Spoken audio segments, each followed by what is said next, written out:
고린도후서 8장에서부터 시작하여 오늘 9장에 이르기까지 바울은 예루살렘 교회를 위한 연보에 대해서 설명하고 있습니다. 이 구제연금은 사실 고린도전서 16장에서부터 이미 시작되었던 일이었습니다. 예루살렘 교회가 재정적인 어려움을 겪고 있었죠. 당시 그리스도인이 된다는 것은 그 일터에서 자신이 소득을 얻을 수 있는 부분들을 이제 빼앗긴다는 의미였습니다. 더구나 흉년까지 겹침으로 인해서 지금 예루살렘 교회가 위기에 처해 있었을 때에 이제 바울은 예루살렘 교회를 도우며 구제하는 이 모든 일들에 이방 교회들이 함께 협력할 것들을 부탁하였습니다. 이처럼 고린도 교회 일을 부탁했었고, 오늘 본문 2절에 나와 있는 것처럼 1년 전부터 예루살렘 교회를 위한 연보를 시작하였습니다. 하지만 안타깝게도 고린도 교회가 지금 1년이 지나도록 이 일을 마무리 짓지 못하고 있는 상황이었습니다. 무슨 이유 때문이었습니까? 고린도 교회 안에 있는 여러 가지 분쟁과 문제로 말미암아 자꾸만 연보하는 일이 지연되었기 때문이었습니다. 특별히 그 분쟁의 중심에는 우리가 잘 알고 있는 것처럼 바울에 대한 공격들이 있었죠. 그 공격 중에 하나로 마치 바울이 예루살렘 교회를 위한 그 헌금을 중간에서 가로채는 것처럼 오해하고 공격하는 사람들이 있었습니다. 이에 대한 내용이 고린도후서 12장 16절에서 18절까지 말씀입니다. 제가 읽겠습니다. 하여간 어떤 이의 말이 내가 너희에게 짐을 지우지는 아니하였을지라도 교활한 자가 되어 너희를 속임수로 취하였다 하니 내가 너희에게 보낸 자 중에 누구로 너희의 이득을 취하더냐? 내가 디도를 권하고 함께한 형제를 보내었으니 디도가 너희의 이득을 취하더냐? 우리가 동일한 성령으로 행하지 아니하더냐? 동일한 보조로 하지 아니하더냐? 바울이 보낸 디도나 혹은 자신이 우리가 어찌 너희로부터 이득을 취하겠느냐고 묻고 있습니다. 사실 이러한 오해를 받는다는 것이 바울의 입장에서는 굉장히 슬픈 일이죠. 왜냐하면 바울에게 있어서 고린도 교회는 자기의 이득을 위한 대상이 아니라 복음으로 낳은 영적인 자식들이기 때문입니다. 산모가 그 자식을 낳을 때에 그 모진 고통과 산통에도 불구하고 그 자녀로 말미암아 기쁨을 누리는 것처럼 고린도 교회는 바울에게 어떤 것입니까? 그 모든 핍박과 고난과 어려움에도 불구하고 얻게 된 영적인 자식들이었습니다. 바울에게 있어서 그들의 존재 자체가 기쁨인 것이지 그들로부터 무언가를 얻고자 하는 마음이 없다는 것이죠. 고린도후서 12장 14절 15절 말씀은 바울은 이렇게 말하고 있습니다. 보라, 내가 이제 세 번째 너희에게 가기를 준비하였으나 너희에게 폐를 끼치지 아니하리라. 내가 구하는 것은 너희의 재물이 아니요 오직 너희니라. 어린아이가 부모를 위하여 재물을 저축하는 것이 아니요 부모가 어린아이를 위하여 하느니라. 내가 너희 영혼을 위하여 크게 기뻐함으로 재물을 사용하고 또 내 자신까지도 내어주리니 너희를 더욱 사랑할수록 나는 사랑을 덜 받겠느냐. 자녀를 키우면서 먼 훗날 그 자녀로부터 무언가 얻기를, 보상을 얻기를 기대하며 자녀를 키우는 사람이 없을 것입니다. 바울도 마찬가지죠. 그들을 통하여 무언가를 얻고자 하는 사람이 아니라 오히려 나 자신까지도 너희를 위하여 주겠다라고 말하고 있습니다. 그럼에도 불구하고 바울이 지금 고린도 교회에 지금 연보를 요구하는 것들은, 이 예루살렘 교회를 구제하는 일에 동참할 것들을 요구하는 것은 그들의 헌금이나 그들의 재물이 목적이 아니라 바로 너희를 위한 것이라고 말하는 것이죠. 즉, 이 구제하는 일들을 통하여서 하나님께서 너희를 얼마나 기뻐하시는지, 하나님께서 너희를 얼마나 축복하시기를 원하시는지, 너희가 얼마나 그 사랑과 은혜 속에서 잘 되기를 원하는지, 그 바울의 아비의 마음으로서 지금 그들에게 요구하고 있는 것이었습니다. 하지만 지금 1년 전부터 시작되었던 이 일들이 지금 헛되이 끝나지 않도록 다시금 잘 준비할 것들에 대해서 부탁하고 있는 것이죠. 그리고 이를 위해서 헌금하는 일에 있어서 중요한 원칙을 이야기하고 있습니다. 오늘 본문 7절 말씀을 한번 같이 읽도록 하겠습니다. 고린도후서 9장 7절 말씀 우리 함께 읽겠습니다. 각각 그 마음에 정한 대로 할 것이요 인색함으로나 억지로 하지 말지니 하나님은 즐겨내는 자를 사랑하시느니라. 아멘. 바울은 헌금을 함에 있어서 중요한 원칙으로 인색함이나 억지로 하지 말라고 이야기합니다. 그렇다고 헌금을 하면서 기쁨이 아니라 억지로 하게 되는 이유가 무엇 때문이겠습니까? 이제 7절 말씀 앞부분에 잘 나와 있죠. 그 마음에 정한 대로 하지 않기 때문입니다. 내가 감당할 수 있는 그 여력을 넘어서서 헌금할 때에 문제가 생기는 것이죠. 그렇다면 자기 능력 이상으로 또한 헌금하거나 구제하는 일이 있다면 그 이유가 무엇 때문이겠습니까? 마태복음의 그 산상수훈의 말씀에서 그 이유를 찾을 수가 있습니다. 마태복음 6장 2절 말씀에 그러므로 구제할 때에 외식하는 자가 사람에게서 영광을 받으려고 회당과 거리에서 한 것 같이 너희 앞에 나팔을 불지 말라. 진실로 너희에게 이르노니 그들은 자기 상을 이미 받았느니라. 구제와 헌금을 통하여서 다른 보상을 얻고자 하는 마음이 있을 수 있다는 것이죠. 그것이 사람들의 인정과 칭찬이든지 혹은 물질적인 축복을 기대하는 것이든지 거기에는 진정한 기쁨이 있을 수가 없는 것이죠. 우리가 어려운 일을 도우며 또한 헌금하는 일은 다른 보상을 기대하기 때문이 아니라 무엇 때문에 하는 것입니까? 오늘 본문 14절 말씀에 하나님이 너희에게 주신 지극한 은혜로 말미암아 15절 말씀에 말할 수 없는 그의 은사로 말미암아 하나님께서 내게 주신 그 지극하신 그 은혜와 그 말할 수 없는 그 은사에 대한 반응으로서 우리가 헌금을 하는 것이지 구제하는 것이지 섬기는 것이지 다른 보상을 기대하는 것 자체가 말이 되지 않는 것이죠. 하지만 우리가 또한 알아야 할 것이 무엇이 있겠습니까? 하나님께서 내게 베푸신 그 놀라운 은혜와 은사에 대하여 우리가 값을 매길 수 없다는 것이 우리의 머리로서는 그것을 분명히 이해하고 있지만 막상 나의 수준이 그와 동일하지는 않다는 것이죠. 나의 전부를 드려도 부족한 것이지만 나의 전부는커녕 지극히 작은 일부라도 드릴 수 있는 실력과 수준이 안 된다는 것입니다. 예전에 이런 간증을 들은 적이 있습니다. 전에도 한번 말씀을 드린 적이 있는데 그 오후 예배나 특별 집회 시간에 가끔 선교사님이 오셔서 간증을 하실 때가 있습니다. 복음을 모르고 살아가는 사람들, 그 썩은 물을 마시고 그 굶주린 아이들을 위한 그 선교사님들의 그 사역과 그 열정과 헌신의 이야기를 들을 때에 감동을 느끼죠.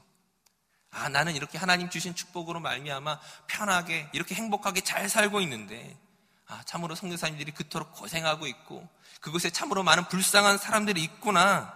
내가 이 선교사님을 위하여 정말 그 사역을 위하여 내가 기도해야 되겠구나. 이제 그렇게 다짐을 합니다. 이어서 이제 선교사님을 위한 특별 헌금 시간을 하게 될 때 헌금을 하려고 지갑을 딱 열었는데 어떻습니까? 100불짜리만 있는 것입니다. 순간 마음에 탁 조여오는 거죠. 그 흔한 10불짜리, 20불짜리, 50불짜리는 사라지고 100불짜리만 남아있는 그 지갑 앞에서 당황하는 것입니다. 헌금 바구니가 이제 내 앞으로 올 텐데 헌금을 해야 될지 말아야 될지 갈등하는 자기 자신을 고백하는 그런 간증을 들어보았습니다. 이 간증은 그 100불짜리 지폐에 흔들리는 우리의 연약한 마음을 지적하는 것이죠. 억지라도 드리는 것이 맞겠습니까? 아니면 기쁨으로 하지 않는 것이니 안 하는 것이 맞겠습니까? 사실 드리느냐 드리지 않느냐 그것을 말하는 것이 아니죠. 얼마를 드려야 하느냐의 문제가 아닙니다. 하나님을 향한 나의 마음을 돈 얼마에 바꿀 수 있는 것이 아니고 반대로 내 삶의 형편을 무시하고 감당하지 못할 만한 수준의 헌금을 드렸다가 오히려 마음에 시험이 들 수도 있는 것입니다. 따라서 오늘 본문 7절은 무엇이라고 말하는 것입니까? 각각 그 마음에 정한 대로 하라는 것이죠. 하나님을 향한 우리의 그 기쁨과 고백이 나를 향한 하나님의 그 사랑과 은혜 안에서 적절하게 그 지혜 속에서 감당해야만 한다는 것입니다. 그렇다면 오늘의 상황 속에서 우리는 물질을 구체적으로 어떻게 사용해야 하겠습니까? 오늘 본문 말씀을 살펴보게 되면은 물질에 대한 두 가지 상황을 우리가 살펴볼 수가 있습니다. 첫 번째 상황에 있는 사람들은 오늘 본문 8절 말씀에 너희로 모든 일에 항상 모든 것이 넉넉하여 10절에 씨와 먹을 양식을 주시는 이가 너희 심을 것을 주사 풍성하게 하시고 11절에 너희가 모든 일에 넉넉하여 너그럽게 연보를 함은 즉 첫 번째 상황은 어떤 사람들입니까? 나의 필요한 것들을 다 쓰고도 남는 것이 있는 넉넉함이 있는 여유가 있는 풍성한 사람들에 대해서 이야기하고 있죠. 반대로 두 번째 상황의 사람들은 9절 말씀에 흩어 가난한 자들에게 12절에 성도들의 부족한 것을 사도행전 4장 35절 말씀을 더한다면 각 사람의 필요를 따라, 즉 결핍이 있는 사람들이죠. 무언가 지금 내 삶의 필요가 채워지지 않는 사람들입니다. 이처럼 각각의 상황에서 하나님이 어떻게 사용하기를 원하시겠습니까? 나의 필요를 채우고도 남는 것이 있다면 자신들의 그 절대적인 필요가 채워지지 않는 사람들을 향하여 흘려보내는 것들에 대해서 이야기하고 있는 것이죠. 그것이 초대교회가 도왔던 방식이었습니다. 물론 절대적인 필요라는 것이 사람들마다 각각 다를 것입니다. 그 기준을 우리가 정할 수가 없죠. 누구에게는 주당 500불이 필요할 수도 있고 누구에게는 더 많은 금액이 필요할지도 모르겠습니다. 그 기준을 우리가 정할 수는 없겠지만은 분명한 것은 무엇입니까? 하나님께서는 우리의 필요를 아시고 또한 그 필요를 채움받은 사람들을 통하여서 그 필요가 채워지지 아니하는 다른 누군가를 향하여 돕기를 원하신다는 것이죠. 이것이 우리에게 주어지는 중요한 원칙입니다. 제가 예전에도 한번 설교한 적이 있는데 저에게는 잊지 못하는 한 가지 사건이 있습니다. 제가 대학교 2학년 때 처음으로 학교에서 장학금을 받은 적이 있습니다. 장학금을 받았다고 해서 큰 금액을 받은 것이 아니라 20만 원을 받았어요. 처음 장학금을 받고 나서 이것을 가지고 내가 무엇을 해야 될까 참 많이 고민을 했어요. 왜냐하면 이미 나의 등록금은 다 해결이 되어 있는 상황이었는데 이제 내 삶의 필요를 채우고 넘치는 이것들을 가지고 핸드폰을 살까, mp3를 살까, 카메라를 살까 고민하고 있었습니다. 근데 마침 한 후배가 등록금이 없어서 굉장히 고민하고 있는 것들을 알게 됐어요. 나는 이미 등록금이 준비되어 있는데 정말 그 등록금을 해결하지 못해서 고민하는 그 후배를 보면서 제 마음에 그 불편함이 찾아온 거죠. 부담감이 찾아온 것이었습니다. 하지만 한편으로 어떤 고민들이 있었냐면은 당시 등록금이 200만 원이었는데 지금 이 후배는 정말 단 한 푼도 준비하지 못할 만큼의 어려운 처지와 형편에 있는데 내가 고작 20만 원을 준다고 해서 과연 무슨 도움이 될까? 등록금을 해결하는데 아무런 도움이 되지 못할 텐데 주는 것이 무슨 의미가 있을까라는 고민이 또한 있었습니다. 더구나 친한 후배도 아니었거든요. 얼굴만 아는 후배였거든요. 하지만 하나님께서 마음에 계속 부담을 주셔서 이제 그 친구에게 20만 원을 주었습니다. 힘내라. 하나님께서 널 도우실 거야. 같이 기도할게라는 말과 함께 주었어요.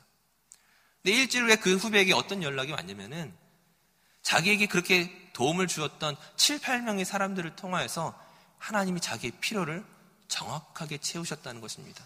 어떻게 해요? 넘치지 않게, 모자르지 않게. 그것이 우연이겠습니까? 그것이 하나님이 일하시는 방식이라는 것이죠. 이 사건이 사실 저의 인생을 바꾸었습니다.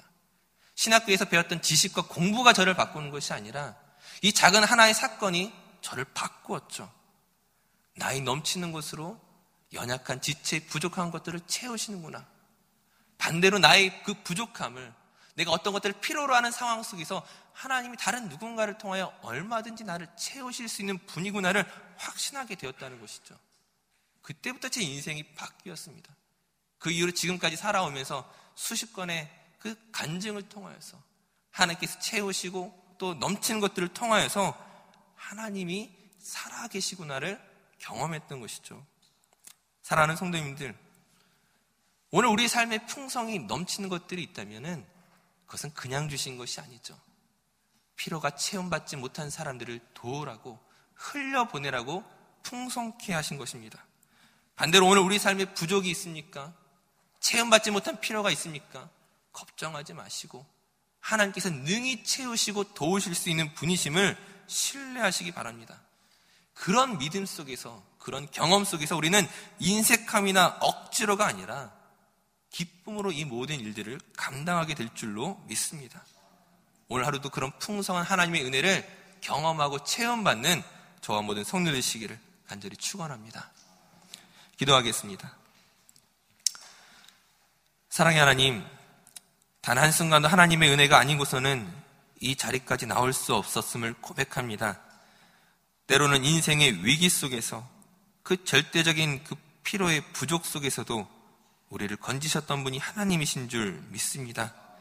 그러므로 오늘 우리의 삶의 풍성한 은혜들을 함께 나누어야 할 책임이 있는 것도 알고 있습니다. 이 모든 일을 감당함에 있어서 인색하지 않도록 그 마음의 풍성한 사랑으로 인도하여 주시옵소서. 오늘 우리의 삶에 놀라운 간증이 일어날 것들을 기대하며 감사드리며 예수님의 이름으로 기도드립니다. 아멘.